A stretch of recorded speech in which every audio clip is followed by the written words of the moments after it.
ओम नमः शुद्धेभ्यः। ओम नमः शुद्धेभ्यः। नमः श्री वर्धमानाय निर्धूत कलिलात्मने सालोकानां त्रिलोकानां यद्विद्या दर्पणायते। अहिंसा परमो धर्म की, महावीर भगवान की। प्रातः स्मरणे परम पूजाचार्य गुरुवर श्री विद्यासागर जी मुनि महाराज की जय। आचार्य भगवान समय सागर जी महाराज की, समस्त आचार्य संघ की। मोह के उदय के साथ प्रत्येक संसारी प्राणी जी रहा है और वह सुख चाहता है। उसके लिए कोई अभिष्ट वस्तु है, उसको प्राप्त करने के लिए वह शरण चाहता है। तो नवजात जो शिशु है वह किसके शरण में जाता है? बोलो। पिता के शरण में नहीं, वो माँ के गोद में जाता है। पिता के गोद में जाने से उसे कुछ मिलने वाला नहीं है। शरण पा लेता है तो उसको शांति मिलती है, अभिष्ट वस्तु उसे प्राप्त हो जाती है, तो वह निश्चिंत होकर के सो भी जाता है। ये तो नवजात शिशु की बात हो गई। इसी प्रकार कोई छात्र है, वह किसके शरण में जाता है? विद्या अध्ययन करना चाहता है, ज्ञानार्जन करना चाहता है। ज्ञान ही उसके लिए अभिष्ट वस्तु है। उसको प्राप्त करने के लिए गुरु का आलम्बन आश्रय ले लेता है। इसी प्रकार कोई रुग्ण व्यक्ति है और रोग को दूर करना चाहता है, क्योंकि रोग के कारण ही उसे पीड़ा हो रही है, निरंतर वेदना का अनुभव कर रहा है। और उस वेदना और पीड़ा से मुक्त होने के लिए किसका आलम्बन लेता है? माँ का नहीं, गुरु का नहीं, वैद्य का, डॉक्टर का आश्रय लेता है। इसी प्रकार कोई नदी को पार करना चाहता है तो लेता है, अथवा तैर करके पार होना चाहता है, तैरना आता नहीं, तो वह तुम्बी का आश्रय लेता है।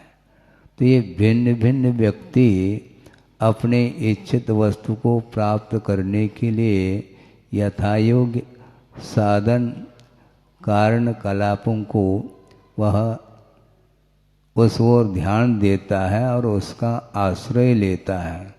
उसी प्रकार भव समुद्र से पार हमें होना है क्या? नहीं होना है, वो सही संसार भव समुद्र से पार होना चाहो, उसके लिए किसका आलम्बन लेना? देव, शास्त्र और गुरु, इनका आलम्बन लेंगे तो भव समुद्र से हम पार हो सकते हैं। और देव, शास्त्र, गुरु का समागम हमें अतीत अनंत काल में कितने बार समागम हुआ आपको ज्ञात नहीं है, किंतु उनका आलम्बन हमने हृदय से नहीं लिया। आलम्बन लिया तो होगा, किंतु भिन्न भिन्न इच्छाओं की पूर्ति को लेकर के उनका आश्रय लिया है, आधार लिया है और उनकी पूजा आदि भी की है, किंतु भव समुद्र पार नहीं कर पाए। इसमें देव, शास्त्र और गुरु का कोई भी दोष नहीं है, क्योंकि परमार्थभूत है। आगम में देव का भी स्वरूप निर्धारित किया है, आगम का भी स्वरूप निर्धारित किया है और गुरु का स्वरूप भी निर्धारित किया है, तो परमार्थ भूत देव शास्त्र गुरु का आलंबन अथवा समागम प्राप्त करने के उपरांत भी हम भव समुद्र से पार नहीं हो पा रहे हैं। तो साधन को अपनाने मात्र से हम भव समुद्र को पार कर जाते हैं, तो अभी तक क्यों नहीं किया, बड़ा प्रश्न है इसमें। तो उनमें कोई दोष नहीं, नमोकार मंत्र में कोई अशुद्धि नहीं, कोई दोष नहीं, किंतु उनकी आराधना करते हुए भी भव समुद्र से हम पार नहीं हो पाए, इसमें निश्चित रूप से स्वयं का ही दोष माना जाता है। इसलिए अपने दोषों को निष्कासित करना ये शेष रह जाता है। साधन तो मिलते रहते हैं और साधन का मिलना भी वस्तुतः बिना पुण्य के उदय के संभव नहीं है। धर्म का समागम अथवा पंच परमेष्टि का समागम, इसके लिए भी पुण्य चाहिए और आप लोग पुण्य संचित करके ही बड़े बाबा के चरणों में बैठे हैं। कुंडलपुर सिद्ध क्षेत्र है, लेकिन सिद्ध क्षेत्र में आने के उपरांत भी परिणामों में यदि कलुषता बनी रहती है तो सिद्ध क्षेत्र का उसकी क्या उपयोगिता है। विस्मय होता है। साधन नहीं मिलता है तो विशुद्धि नहीं बढ़ती है तो कोई बाधा नहीं, साधन मिलने के उपरांत भी विशुद्धि न बढ़े तो उसमें किसका दोष है, हमें बता दो। ये जितने भी साधन हैं ये बहिरंग साधन हैं। बहिरंग साधन के माध्यम से जो अंतरंग जो राग द्वेषादिक भाव कर्म के उदय में हो रहे हैं, उनको पुरुषार्थ के बल से ही उसका क्षय अधिक किया जाता है, जिसको अंतरंग कारण बोलते हैं। कर्म का क्षय करना है और किसका क्षय करना है, और कर्म का क्षय करने के लिए बहिरंग जो निमित्त हैं देव शास्त्र गुरु आदिक हैं, तो उनका आलंबन उनका समागम के लिए भी आपके पास संचित पुण्य है। अब उस पुण्य का कोई सदुपयोग करता है तो उसका विकास हो सकता है, और संचित पुण्य का यदि दुरुपयोग कर लेता है तो निश्चित रूप से उसका विकास नहीं होगा, उसकी अवनति होगी। उन्नति के लिए ये साधन मिले हैं पुण्य के उदय में, उसका उपयोग करने के लिए भी आपके पास पुण्य चाहिए। एक अलग ही क्वालिटी का पुण्य होता है जिसके माध्यम से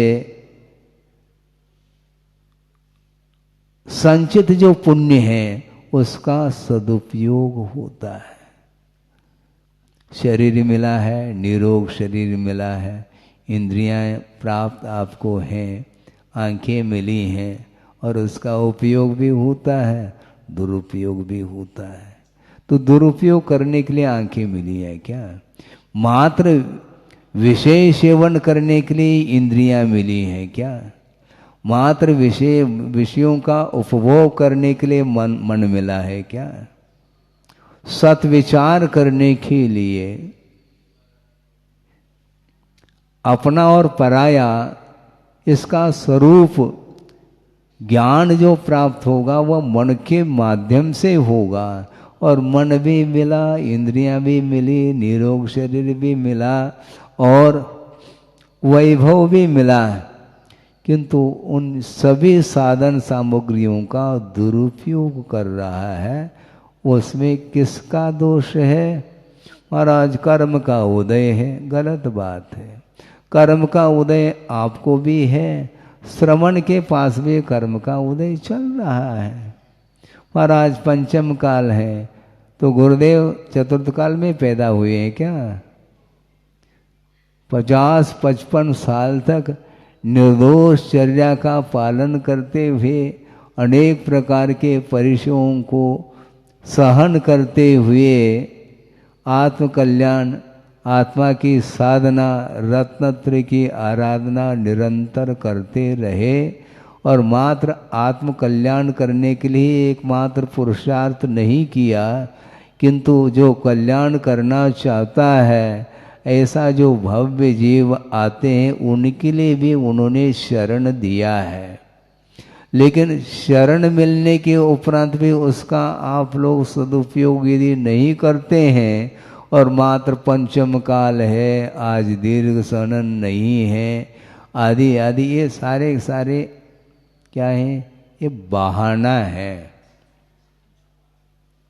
और क्या, उनके लिए कौन सा चतुर्थ काल मिला, उनके पास कौन सा दीर्घ सनन मिला। जितना पुण्य लेकर के आए उतना ही पुण्य आपके लिए मिला हुआ है, उसी में एडजस्ट करके अपने को कर्म के क्षय करने के लिए समीचीन पुरुषार्थ, अच्छी दिशा की ओर, मोक्ष मार्ग की अपेक्षा से पुरुषार्थ हमें करना होगा। पुरुषार्थ करके कोई आपको दे नहीं सकता, यहाँ पर देने की बात नहीं। महाराज हमने सुना है भगवान देते हैं, अच्छी बात है, धारणा पक्की है, पक्की महाराज, तो ठीक है ना, 24 घंटा उनके चरणों में रहो, रसोई घर में नहीं जाना है, क्योंकि भगवान देते हैं। कल्पवृक्ष है क्या वो, कल्पवृक्ष की उपमा दे सकते हैं, ये भक्ति वशात सब कुछ किया जा सकता है, किंतु भगवान नहीं देते, ये ध्यान रखो। भोग भूमि पहुंच जाता है जीव, वहां पर जनबिंब है नहीं है ना, तो भगवान कैसे देंगे, यहां से भेजते होंगे। भेजने की बात ही नहीं, आपने पुण्य का संचय किया है, उसके फल को भोगने के लिए वह क्षेत्र मिला है तुम्हें, तो वहां पर इच्छित वस्तु प्राप्त हो जाती है। तो भगवान नहीं देते, भगवान की आराधना करने से पुण्य का संचय होता है, तो पुण्य के उदय में फल सामने मिल जाता है।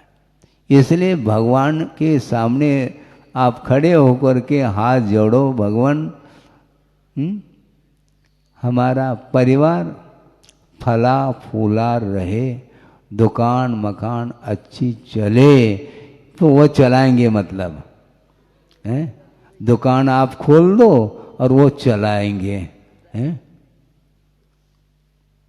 नौकर रखो ना दुकान में, नौकरों के द्वारा दुकान चलती है और मालिक बैठे बैठे वह देख रेख करता रहता, हलो हलो के माध्यम से वो काम चलाता है, किंतु सामान इधर का उधर उठाधरी जो करते हैं वो नौकर चाकर करते हैं। तो भगवान को किस रूप में स्वीकार करना चाहते हो आप? भगवान कभी भी देंगे नहीं। यदि भगवान देते हैं इस प्रकार की धारणा बना लोगे तो प्रश्न ये उठता है कि भगवान की इच्छा आपको संसार में परिभ्रमण कराने की है क्या?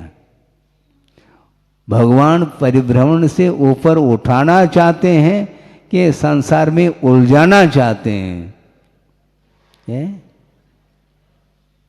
उठाना चाहते हैं। फिर उलझ कौन रहे हैं? अपनी तो उलझ रहे हैं। मतलब साधन मिलने के उपरांत भी इसकी वृत्ति सुधर नहीं रही है। सामने प्रभु विराजमान हैं, सामने गुरु हैं, सामने जिनवाणी हैं, क्षोभम भी है, इसके उपरांत भी उसका सदुपयोग करने के लिए वह पुरुषार्थ नहीं करता। करना चाहिए, तभी ये सारे सारे साधन आपके लिए उपयोगी सिद्ध हो सकते हैं। तो मैं क्या कह रहा था, आलंबन की बात आ रही थी।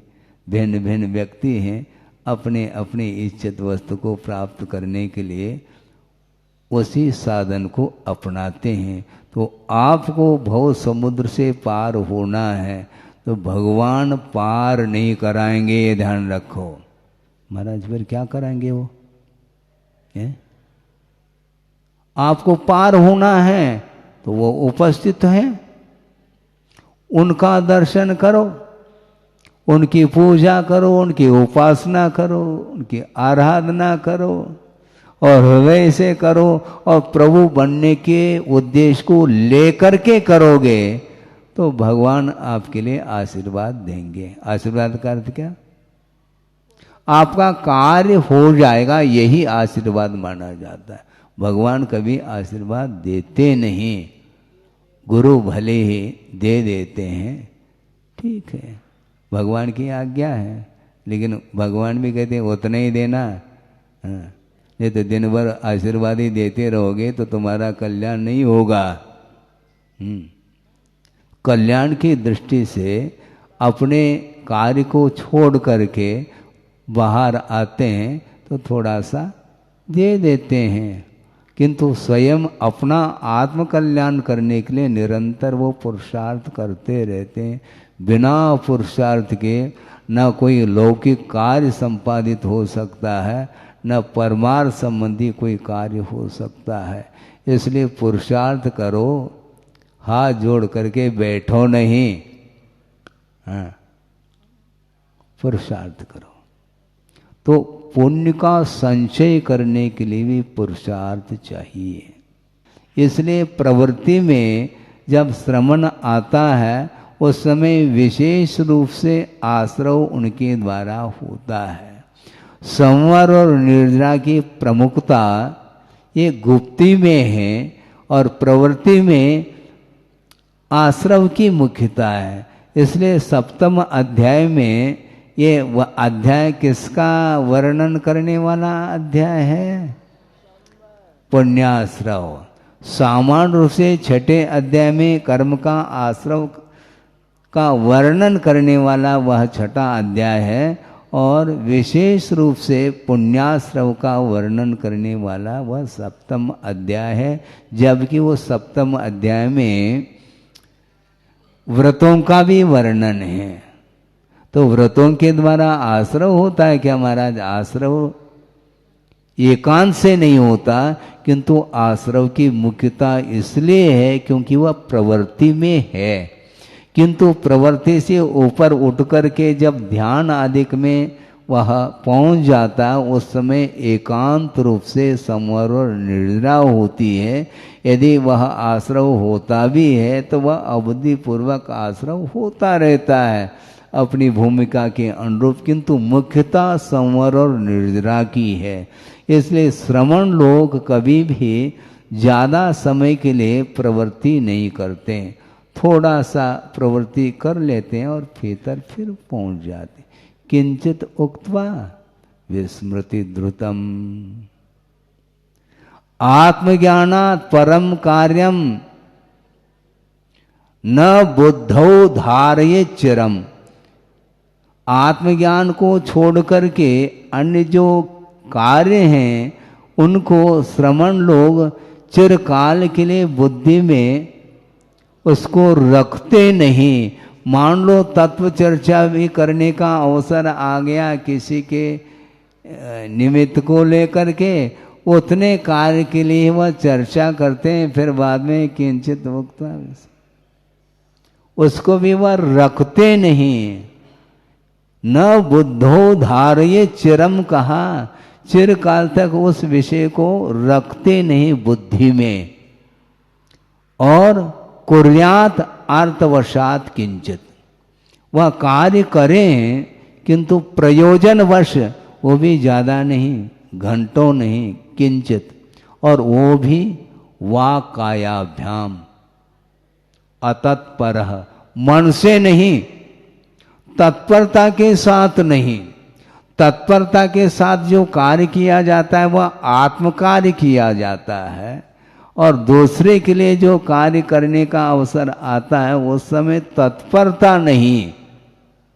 तो हे बुद्धि से करते हैं क्या? हे बुद्धि से भी नहीं करते, किंतु ज़्यादा लगाव नहीं, स्नेह के साथ नहीं, धर्मानुराग थोड़ा बहुत रहता है, रहना भी चाहिए, किंतु ज़्यादा यदि धर्मानुराग की मात्रा यदि बढ़ेगी फिर वह शुद्धोपयोग से वह दूर होता चला जाता है।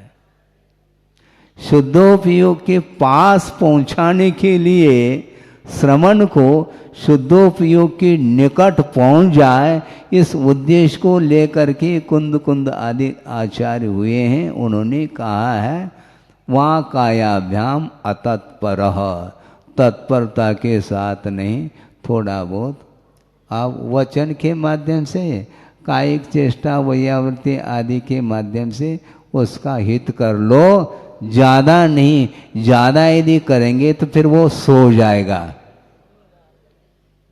वो निश्चिंत हो जाएगा। जैसा नवजात शिशु माँ के गोद में पहुंच गया और इच्छित वस्तु मिल गई खाने पीने की, और थोड़ा बहुत खेल भी लिया, चुटकी बजा रही माँ, तो बस उसके बाद निश्चिंत हो गया वो। ऐसा निश्चिंत होना चाहो तो आचार्य कहते हैं ज़्यादा समय नहीं दे उसको। क्या इस प्रकार वह निश्चिंत होना चाहता है तो गुरु कहते हैं ज़्यादा समय नहीं देना उसको, वह सोना चाह रहा है। तुम्हारा आश्रय लेकर के वह सोना चाहता है, फिर उसको सोना नहीं मिलेगा। इन्हें स्वर्ण की उपलब्धि है, आत्मज्ञान की उपलब्धि संभव नहीं है। इसलिए अतत्पर सन ऐसा कहा। वाह काया केवल वचनों के द्वारा और कायिक चेष्टा के माध्यम से बता दिया। संकेत आदि के माध्यम से भी कुछ उपदेश होते हैं, आशीर्वाद होता है, कायिक चेष्टा के द्वारा हो सकता है। इतना होता है, कुछ मोटिवेट करने की आवश्यकता होती है, उतना वो कर लेता है। बाकी ये सारा सारा साइड बिजनेस है। हाँ बिल्कुल, गुरु ने ही कहा, हम बाद में कह रहे हैं, कहा उन्होंने पहले।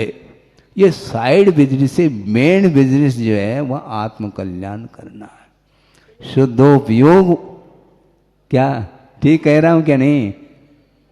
ठीक कह रहा हूं? सिलेबस के बाहर है। हैं? सिलेबस के बाहर। सिलेबस के बाहर है, लेकिन सिलेबस के बाहर होकर के भी बहुत कुछ सिलेबस के बाहर की चर्चाएं भी होती हैं। वो नहीं होना चाहिए। वो भी तो सिलेबस के बाहर की चर्चाएं हो रही हैं। वो सिलेबस में है क्या? वो है ही नहीं। धर्म ध्यान की चर्चा करो। बार बार विकताएं आदि आदि जो होती हैं वो सिलेबस में है नहीं है। वो कौन से बस में है वो मुझे बताओ। आपकी भूमिका है ही नहीं, तो आप अपनी भूमिका के अनुरूप ही कार्य करो, कोई बाधा नहीं। किंतु आचार्य ये कहना चाह रहे हैं, आत्मज्ञानात् परम कार्यम न बुद्धो धारये चिरम। चिरकाल तक जो है बुद्धि में इन विषयों को लेना नहीं चाहिए। नहीं है तो सामायिक नहीं कर पाओगे। सामायिक में भी वही दृश्य आएगा। तो सामायिक कहाँ रहा वो है? सामायिक कहाँ रहा वो? सामायिक बैठे हैं महाराज, सामायिक में। हाँ, सामायिक में मतलब बंद हो गए अंदर, मतलब वो हाँ। क्या है सामायिक मुझे बताओ। हाँ? दरवाजे के अंदर बंद हो गए क्या? सामायिक का अर्थ क्या है? साम्य भाव में लीन हुए हैं, वो सामायिक माना जाता है। इसलिए गुरुदेव बार बार कहते हैं हमें भक्त प्रत्याख्यान भी करना है और भक्तों का भी प्रत्याख्यान करना है, ये उन्होंने कहा है। कहाँ कहा है ये भी मुझे ज्ञात है, उससे कोई प्रयोजन नहीं। कहीं भी कहें कहा उन्होंने, हमें याद है। बाकी सारे सारे मान लो भूल जाएं, कोई बाधा नहीं, किंतु जो लक्ष्य तक पहुंचने के लिए जो प्रयोजन भूत तत्व उन्होंने दिया है उसको कभी भी हम विस्मृत होने नहीं देंगे। ये साइड बिजनेस है और मेन बिजनेस जो है आत्म कल्याण करना है। ये सत्विकल्प हैं, होना चाहिए, भूमिका के अनुरूप वो होते हैं। किंतु जीवन भर साइड बिजनेस में ही लगेगा, फिर उसको केवल ज्ञान का लाभ नहीं होगा, ये उतना ही सत्य है। चाहे वो गणधर परमिष्टि हो, चाहे कोई सामान्य जो है श्रमण हो, चाहे रिद्धिधारी श्रमण हो, चाहे कोई भी हो, प्रवृत्ति को जब तक समेटेगा नहीं तब तक उसके लिए कोई भी रास्ता मिलने वाला नहीं। हाँ। ये उद्देश्य में ये रहता है। मेन बिजनेस अलग है और साइड बिजनेस अलग है, होता है। तो इसी प्रकार साधक को हमेशा अपने ध्रुव जो लक्ष्य है, एम है, उसको भूलना नहीं चाहिए। उसकी प्राप्ति के लिए सारा सारा आयाम है अथवा ये चेष्टाएं हैं, पुरुषार्थ हैं, उपक्रम हैं, किंतु लक्ष्य को भूल करके आप कार्य करोगे तो निश्चित रूप से उसमें भटकाव है, अपने ध्रुव लक्ष्य तक नहीं पहुंच पाएंगे। तो क्या करें, अब समय तो हो रहा है, 9:20 हो गए। बहुत सारा विषय है जो आगम में वह सारा उल्लेख मिलता है। भले आगम में संक्षेप के साथ वर्णन किया है, किंतु एक एक सूत्र में अनंत अर्थ गर्भित है ये कहा गया है। हमें सूत्र दे दो महाराज, कितने सूत्र, एक सूत्र पर्याप्त होना चाहिए। अनंतार्थ गर्भित है, उसमें अनंतार्थ को जान लिया क्या? नहीं जाना। जहाँ तक गति है वहाँ तक होना चाहिए। जितना क्षोभ में उसमें पर्याप्त हो जाता है। हाँ। क्या कह रहे हैं? अब है कितना, इसको ले लो और कोई भी ले लो, है क्या? आखिर सूत्र है, संकेत है, उसमें हमें थोड़ी उलझना है। मेले जो पत्थर हैं वो देख लिया, लेकिन कदम नहीं उठाएंगे तो मेलेज पत्थर क्या करेगा? यहां से 300 किलोमीटर है छिंदवाड़ा, और छिंदवाड़ा 300 किलोमीटर है, कदम रखे तो छिंदवाड़ा, वो आने वाला थोड़ी। छिंदवाड़ा 1 इंच भी खिसकेगा नहीं, ये ध्यान रखो। हाँ, आपकी अगवानी करने के लिए छिंदवाड़ा के लोग आ सकते हैं, छिंदवाड़ा नहीं आ सकता। वो वहीं रहेगा, वो भेजने भी नहीं जाएगा, न अगवानी के लिए आएगा। चौके में चले जाते हैं, आहार हो गया, चौका वहीं पर है, वह भेजने नहीं आता। क्या सुन रहे हैं? चौके गए, चौके में आहार संपन्न हो गया, चौके वाले भेजने में आते हैं और वह चौका वहीं पर है, खिसकेगा नहीं वो। तो इसीलिए हम कहाँ तक सहयोग दे सकते हैं आपके लिए? आपको स्वयं पुरुषार्थ करना पड़ेगा और समीचीन पुरुषार्थ करना पड़ेगा, निरपेक्ष भाव के साथ पुरुषार्थ करना पड़ेगा, तब कहीं जा कर के वह कार्य हो सकता है। इसलिए सकता कह रहा हूँ क्योंकि बहुत समय अपेक्षित है, जल्दी जल्दी कार्य नहीं होता। जिस कार्य को अनंत काल से हमने प्राप्त करने के लिए पुरुषार्थ भी किया होगा, फिर भी प्राप्त नहीं हुआ, तो कैसे संभावना है? तो महाराज फिर असंभव है क्या? असंभव की बात नहीं कर रहा हूँ, किंतु वह संभावना सत्य है, क्योंकि समीचीन पुरुषार्थ चाहिए। 1% भी यदि मान लो उसमें मिस्टेक है तो नहीं होगा। भयानक उपसर्ग हुआ पांडवों के ऊपर, 3 पास हो गए, मुक्त हो गए, 2 क्यों नहीं हुए? क्या वो उस उपसर्ग के भाग गए क्या? वो सहन तो उन्होंने भी किया, किंतु मिस्टेक तो है, अन्यथा सर्वार्थ सिद्धि में क्यों अटक गए? थोड़ा सा मिस्टेक, थोड़ी सी गलती, थोड़ा सा दोष, वह 33 सागर के लिए आपको संसार में हाँ 33 सागर, इतना ऐसा कौन सा भयानक दोष किया महाराज? भयानक ये हो गया। तैतीस सागर फिर भी ठीक है, क्योंकि वहाँ पर कोई प्रतिकूलता नहीं है, इसलिए बहुत जल्दी वह समय व्यतीत हो जाता है। सुख सागर में रमत निरंतर जातन जान्यो कालो। लेकिन 33 सागर यदि नरक में कोई पहुंचा है, फिर एक एक सेकंड उसके लिए एक दिन के समान उससे भी ज़्यादा महसूस करता है। इसलिए सर्वासिद्धि पहुंचे हैं, ये भी ठीक है।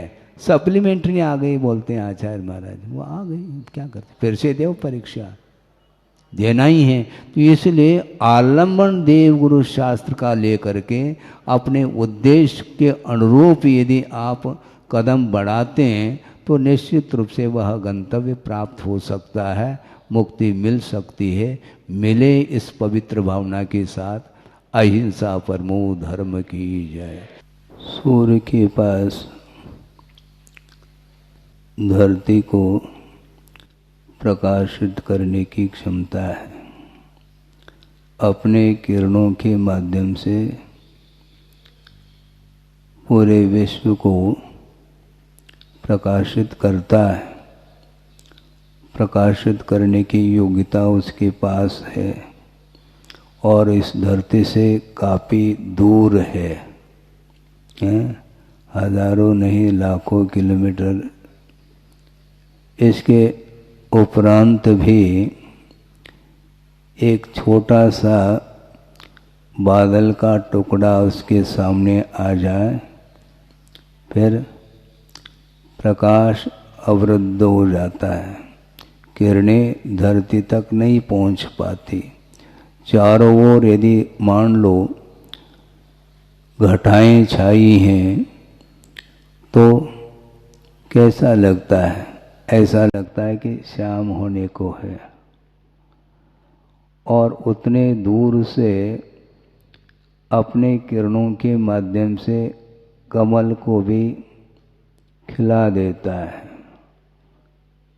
किंतु व्यवधान उपस्थित हो जाता है तो उसकी क्षमता भी समाप्त जैसी हो जाती है। उसी प्रकार प्रत्येक आत्मा के भीतर केवल ज्ञान रूपी सूर्य शक्ति के रूप में विद्यमान है और उसको उद्घाटित करने के लिए बार बार प्रयास किया गया है, किंतु उस केवल ज्ञान रूपी ज्योति से भी ऐसी कोई अपूर्व शक्ति है जिस शक्ति के माध्यम से वह केवल ज्ञान नष्ट हुआ है, ऐसा आगमकार का कहना है। किंतु वह शक्ति तो है, शक्ति कहीं गई नहीं है। दो प्रकार की शक्ति हुआ करती है, एक वैभाविक शक्ति और एक स्वाभाविक शक्ति, किंतु इन दोनों की अभिव्यक्ति एक साथ संभव नहीं। दिन रहेगा तो रात रह नहीं सकती, रात रहेगी तो दिन संभव नहीं। दोनों सह अनवस्था दोष इसी को बोलते हैं। एक साथ देखना चाहो तो संभव नहीं। उसी प्रकार मोह का अंधकार छाया हुआ है और उस अंधकार के सद्भाव में केवल ज्ञान रूपी ज्योति प्रकट नहीं हो सकती है। और उस केवल ज्ञान को प्रकट करने के लिए बार बार यह संसारी प्राणी प्रयत्न करता है, किंतु वह प्रयत्न अभी तक सफल नहीं हुआ। उसका प्रयत्न, उसका पुरुषार्थ फिर कब सफल होगा महाराज? संभावना है क्या? नहीं, संभावना तो है। यदि वह भव्य है तो निश्चित रूप से उद्घाटित होगी। लेकिन एक और विषय आपके सामने आगम के आधार से रख रहा हूँ कि ऐसे भी जीव हैं दूरांदूर भव्य की बात नहीं कर रहा हूँ, वो तो है ही, अभव्य तो जाएंगे नहीं, दूरांदूर भव्य को भी मुक्ति नहीं मिलेगी, किंतु ऐसे भी अनंत भव्य जीव हैं, उनके लिए भी भविष्य में मुक्ति मिल सकती है क्या? प्रश्न है।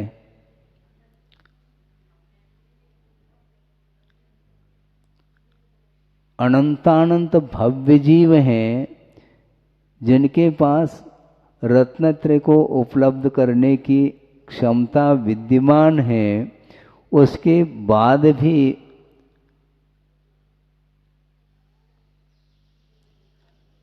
क्योंकि संसार का अंत जो होता है वह व्यक्तिगत संसार का अंत हो सकता है, किंतु नाना जीवों के अपेक्षा से कभी भी संसार का अंत नहीं हो सकता।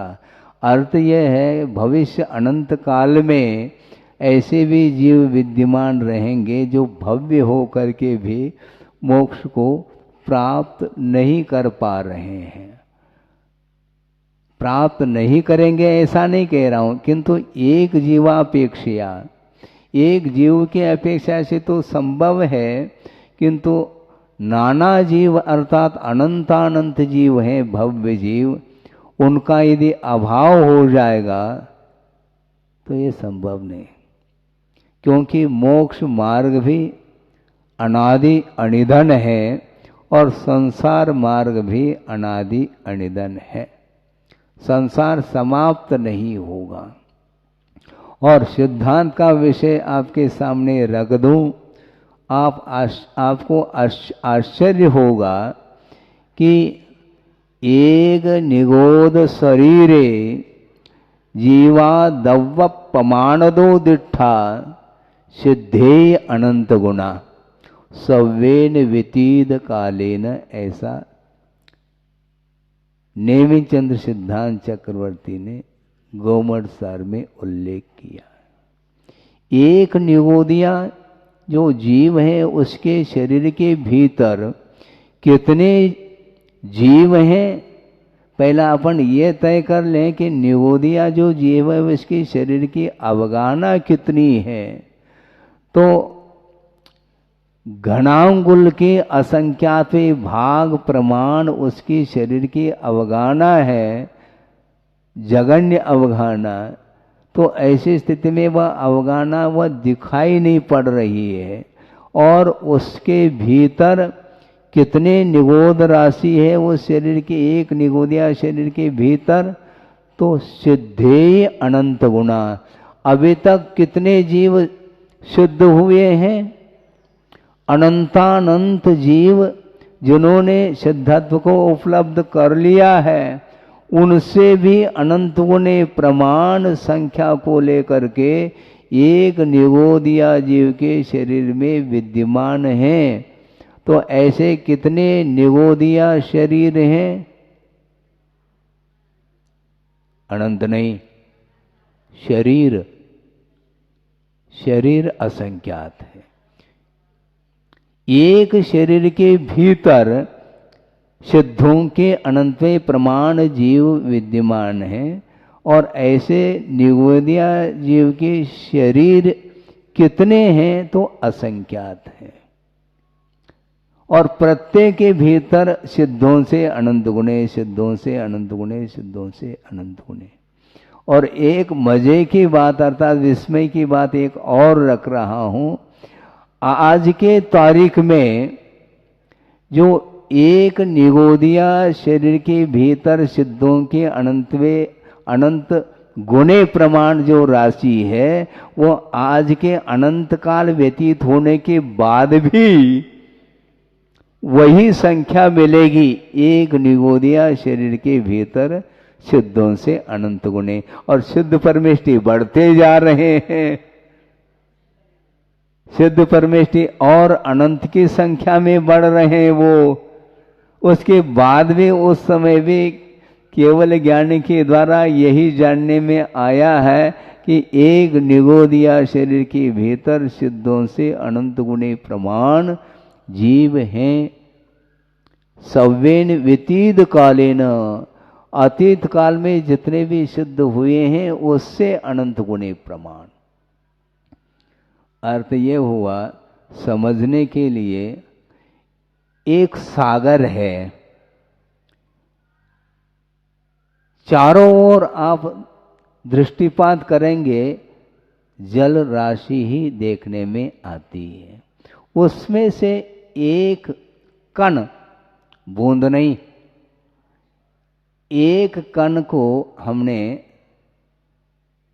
छिड़का दिया इधर, तो वाटर लेवल में कोई अंतर, वाटर लेवल में कोई अंतर देखने में आता है? तो कम तो हो गया। एक कण तो निकाल दिया, कण निकालो, किंतु उसमें जिस प्रकार जल की राशि में अंतर दिखाई नहीं देता, उसी प्रकार ये अनंत सिद्ध होने के उपरांत भी एक निगोदिया शरीर के भीतर जो जीवों की संख्या है वह कम हुई देखने में नहीं आ सकती। तो ऐसी स्थिति में संसार का अंत हो तो कैसा हो सकता, मुझे बताओ। क्योंकि अनंत की संख्या भी निर्धारित की है कि आया भावे व्यये सति अपि यस्य अंतो न विद्यते स अनंत, ऐसा कहा। आय अर्थात कोई संख्या जुड़ नहीं रही और व्यय प्रतिसमय हो रहा है, फिर भी जिस संख्या का अंत न हो उसका नाम अनंत कहा है। तो ऐसी स्थिति में संसार का कभी अंत नहीं होने वाला है। एक व्यक्ति विशेष की अपेक्षा से संसार का विच्छेद संभव है, किंतु नाना जीवों की अपेक्षा से संसार का अंत न अभी तक हुआ न कभी होगा। तो ऐसी स्थिति में भव्य जीव भी यहाँ पर बने रहेंगे, उनको मुक्ति नहीं होगी क्या?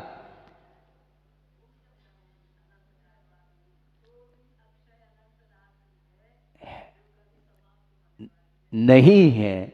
इसलिए अनंत काल व्यतीत होने के उपरांत भी भव्य जीव यहाँ पर देखने को मिलेंगे। इसलिए बात यह है कि अपने को अपना संसार जो अनंतकालीन संसार है उसको समाप्त करने का पुरुषार्थ हमें करना है। अनंत तीर्थंकर इसी धरती से हुए हैं और होते जा रहे हैं।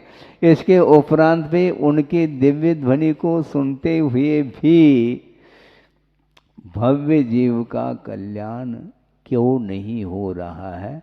इसको बोलते हैं उपादान कारण सदृशम कार्यम, ऐसा कहा। बड़े बड़े रिद्धिधारी मुनि महाराजों का भी समागम हो सकता है, हो चुका होगा। उसके उपरांत भी उनके वचनों का प्रभाव भी हमारे ऊपर नहीं पड़ा। यदि पड़ा होता तो इस धरती पर क्यों विचरण करते? ये बहुत बड़ा प्रश्न है। इसे स्पष्ट है कि उनका प्रभाव, उनके वाणी का प्रभाव एकांत रूप से पड़े ये अनिवार्य नहीं। उपादान आपका यदि है तो वह वचन उनके प्रभावकारी सिद्ध होते हैं, और उपादान नहीं है तो नहीं। और उपादान तगड़ा है तो रिद्धिधारी मुनि महाराज की भी कोई आवश्यकता नहीं।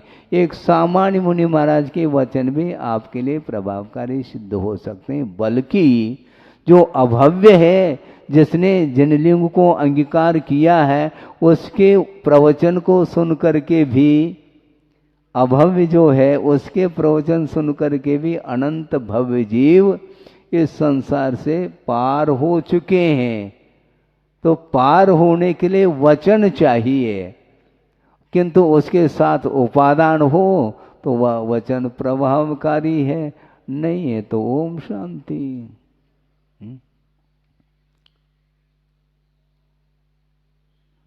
कौन प्रेरणा दे सकता, मुझे बोलो। प्रेरणा कोई दे नहीं सकता। कोई लेना चाहे तो अलग हो। आप प्रेरित हो रहे हैं इसलिए मैं प्रेरक हूं, ऐसा व्यवहार में कथन करने में आता है।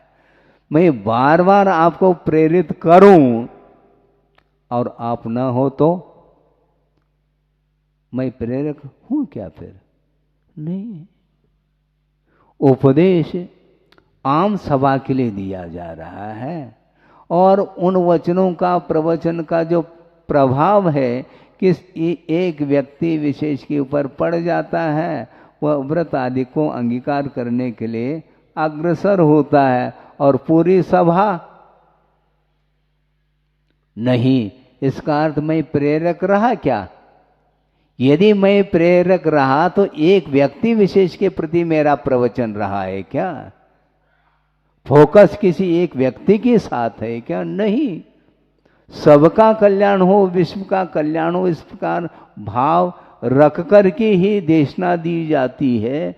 इसके उपरांत भी उपादान अर्थात योग्यता जिसके अंदर नहीं है तो कभी भी देशना प्रभावकारी सिद्ध नहीं हो सकती है। इसलिए आपको प्रयत्न करना है। मैं ज़्यादा प्रयत्न नहीं कर सकता क्योंकि मैं बहिरंग साधन के रूप में उपस्थित हूँ।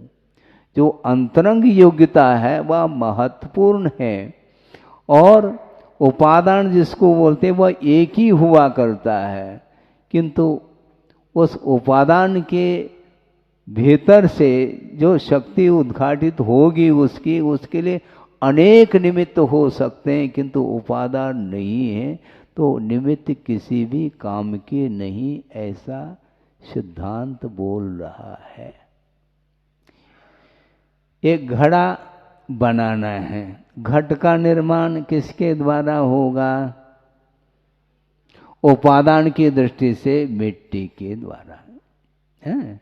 घट रूप परिणमन करने की योग्यता उस मिट्टी में है, किंतु वह घट रूप परिणत कब होगी? बिना निमित्त के नहीं। निमित्त कौन कौन से गिनो? कुम्हार हैं, सुनो, कुम्हार खाली नहीं, गदा भी है इसमें, क्योंकि मिट्टी लाद करके लाएगा तो गधा भी तो चाहिए, तो गधा भी खड़ा है, कुम्हार भी खड़ा है, चाक भी है और चाक जिसके सहारे हैं ऐसा वह कील भी है और उस चाक को घुमाने के लिए डंडा भी है और उस मिट्टी को पानी भी चाहिए। हाँ,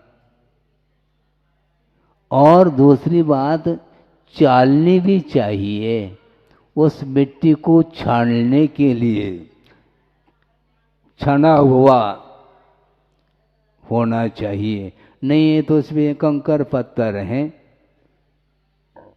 उसको पृथक करने के लिए चालनी भी चाहिए, पानी भी चाहिए। ये सारे सारे निमित्त हैं। और एक कोई निमित्त है? काल, समय भी लगेगा। ऐसा नहीं कि एक समय में घट का निर्माण हो जाएगा, काल भी चाहिए। किंतु ये जितने भी निमित्त रूप में जो वस्तु उपस्थित हुए हैं उनकी संयोजना भी चाहिए। गधे को एक तरफ रख लो, कुम्हार को एक तरफ रख लो, चार को एक तरफ रख लो, कील को एक तरफ रख लो और एक घड़ा भर करके पानी भी रख लो, डंडा भी एक तरफ रख दो और काल तो है ही, और मिट्टी एक तरफ रख लो, संभव नहीं। संयोजना, क्या संयोजना, उसके बिना संघ नहीं बनता। हाँ, उपसंग आदि को बनाना है तो संयोजना के बिना थोड़ी, क्या करो संयोजन, बिल्कुल। और संयोजना बनाने के लिए संयोजक भी, सुनो, संयोजना बनाने के लिए संयोजक भी चाहिए। संयोजक, हाँ, एक नहीं, हाँ, संयोजक भी चाहिए, संयोजिका भी चाहिए। हाँ, बात आ गई, देखो है, बिल्कुल। अब बड़ी छोड़ी हम नहीं चाहते हैं। संयोजक और संयोजका, कुल मिलाकर के कोई भी कार्य संपादित होता है तो उसकी संयोजना के सुनियोजित रूप से संयोजन होना चाहिए, उसके बिना संभव नहीं है। इसके बाद भी उपादान यदि नहीं है तो वह कार्य नहीं हो सकता। ये क्लियर है, ये यथार्थ सत्य है ये। हाँ, उपादान नहीं तो संभव ही नहीं। हमने प्रसंग सुना था किसी के मुख से, किसी ने कुमार के सामने ये बात रखी कि हमें घट की आवश्यकता है। कुमार ने कहा, कितने? 10 घड़े। 10 क्यों, हम 1000 दे देंगे। लेकिन वह कहता है, मुझे बालू के रेत का घड़ा चाहिए। हाँ, तो कुमार भी बहुत चतुर था। उसने कहा कि कितने चाहिए भाई साहब आपको? 10 चाहिए कि 20 चाहिए? 10 चाहिए। हम 1000 दे देंगे आपको। बालू का रेत का? हाँ बिल्कुल, बालू का रेत का ही दे दूंगा, किंतु एक मॉडल दे देना आप।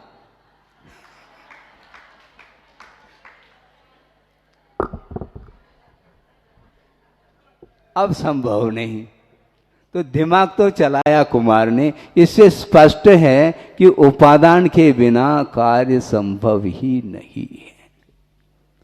भगवान भी उपस्थित हो जाए, किंतु रेत ही रेत है मान लो, तो कैसे घड़ा बनाएंगे? वो है अभव्य है, वह रेत के समान है, दूरान दूर भव्य है, वो भी उसी ढंग का है। किंतु जो भव्य है वही होगा, और वो भी उपादान कारण सदृशम कार्यम, ऐसा कहा। और उपादान कारण सदृशम कार्यम ये अलग है। इससे आगे बढ़ करके योग्य उपादान कारण सदृशम कार्यम, ऐसा भी कहा। समझने के लिए, आम के पेड़ में आम लगे हैं, पकने की योग्यता है कि नहीं? बोलो, है ना? ये सामान्य योग्यता, किंतु योग्य उपादान चाहिए। मान लो ज्वार के समान वो आम हैं, छोटे छोटे, चने के बराबर हो गए हैं। मान लो पाल विषय माली कर दोगे तो वो पकेंगे नहीं, सड़ेंगे वो, क्योंकि पकने की योग्यता उसके अंदर नहीं है। योग्य उपादान नहीं, योग्यता तो है किंतु उपादान तो है, किंतु योग्य उपादान भी तो चाहिए। तो योग्य उपादान कब है महाराज? मान लो वो आम उसी डाल पर वह छोटा था, फिर बड़ा होता होता होता पूरी तरह से वह बड़ा हो चुका है, और उसके ऊपर कुछ ऐसे पकने की योग्यता को लेकर के कुछ ऐसे लक्षण दिखाई दे रहे हैं, कुछ रेखाएं पीली पीली फूट रही हैं। तो उस समय वह माली सोचता है, अब पकने की इसके अंदर योग्यता आई है और इसको हम 10 दिन बिफोर पका सकते हैं। इसको बोलते हैं योग्य उपादान। उसके पहले नहीं, कीरी के माफिक भी नहीं है और उसको तुम पकाना चाहो, संभव नहीं है। इसलिए भव्य होने के उपरांत भी, उपादान होते हुए भी योग्य उपादान होना भी अनिवार्य है, ये स्पष्ट है। तो आपके अंदर योग्यता नहीं है ऐसा मैं नहीं कह रहा हूँ, क्योंकि मैं कह भी नहीं सकता, क्योंकि भव्य और अभव्य की जो पहचान है वह केवल ज्ञान का ही विषय बनता है। और अपने पास मध्य ज्ञान और श्रुत ज्ञान है, हम क्या कह सकते हैं, संभव नहीं। किंतु इसके उपरांत भी उपादान जागृत करने के लिए निरंतर पुरुषार्थ की आवश्यकता है। पुरुषार्थ के माध्यम से ही वह धीरे धीरे धीरे उसकी योग्यता सामने आ जाती है और एक दिन वह उद्घाटित हो जाता है। तो केवल ज्ञान की शक्ति प्रत्येक जीव में विद्यमान होते हुए भी भव्य जीव में, अभव में तो शक्ति तो विद्यमान है किंतु उसके अभिव्यक्ति संभव नहीं। किंतु जो भव्य है उसके भीतर वह शक्ति विद्यमान है, किंतु उद्घाटित अभी तक नहीं हुई वह शक्ति। उसको उद्घाटित करने के लिए मोह के ऊपर कुठाराघात करने की आवश्यकता है। किसी व्यक्ति के ऊपर कुठाराघात नहीं करना भूल करके भी, हैं? महाराज ने कहा है प्रवचन में क्या, कुठाराघात करने के लिए, किंतु किसके ऊपर, ये भी तो कहा है जिस किसी के ऊपर करोगे क्या, नहीं, कर्म के ऊपर कुठाराघात करना। और उसमें भी मोहनी कर्म ही समस्त कर्मों में राजा है, उस राजा को हराना है। सेना को हराने की आवश्यकता नहीं, उस राजा मोह रूपी राजा को हराने के लिए अपने को कुठाराघात करना है, अथवा उस मोह को जलाने के लिए, उसको दग्ध करने के लिए शुक्ल ध्यान रूपी अग्नि की आवश्यकता है। तो वीतरागता के माध्यम से मोह को समाप्त करो। एक दूसरे के साथ संघर्ष क्यों करना चाहते हो तुम? लड़ना है? लड़ो, मोह के साथ लड़ो। और उसके माध्यम से केवल ज्ञान ज्योति प्रकट नहीं हुई है अभी तक। व्यवधान उपस्थित करने वाला वो मोहनी कर्म है, उसको समाप्त करने के लिए समय है, अवसर है, और हम इधर उधर कुठाराघात कर रहे हैं। जहाँ करना चाहिए वहाँ पर करो। अपने शरीर का घात करने के लिए भी निषेध किया है। आत्मघात ठीक नहीं, क्योंकि नो कर्म का घात करेंगे तो निश्चित रूप से हिंसा होगी, किंतु मोहनी कर्म के घात करने के लिए आज्ञा है आगम की, उसके माध्यम से हिंसा नहीं होगी, बल्कि अहिंसा धर्म के माध्यम से ही वह मोहनी कर्म समाप्त हो सकता है, होता है। आपका समय हो गया है, आधा घंटा हमारा निकल गया। थोड़ा सा विषय दे देते हैं तो आधा घंटा निकल जाता है। बिंदु बिंदु दे दिया, अभी बहुत सारा विषय है, लेकिन समय भी चाहिए। इसलिए संसार का अंत कभी नहीं होगा। नाना जीवों के अपेक्षा एक जीव के अपेक्षा से अंत किया जा सकता है, किंतु पुरुषार्थ करेंगे तो अंत होगा। और विपरीत यदि पुरुषार्थ करेंगे तो निश्चित रूप से मोह और संचित होता चला जाएगा। उसके माध्यम से आत्मा का कल्याण नहीं हो सकता। आत्मकल्याण करने के लिए शरीर के प्रति और अन्य वस्तुओं के प्रति जो मोह ममत्व भाव है उसको समाप्त करने का पुरुषार्थ करेंगे तो निश्चित रूप से केवल ज्ञान रूपी ज्योति जल सकती है, जिसके माध्यम से आत्मा का भी दर्शन होता है और विश्व का भी दर्शन होता है। अहिंसा परमो धर्म की जय।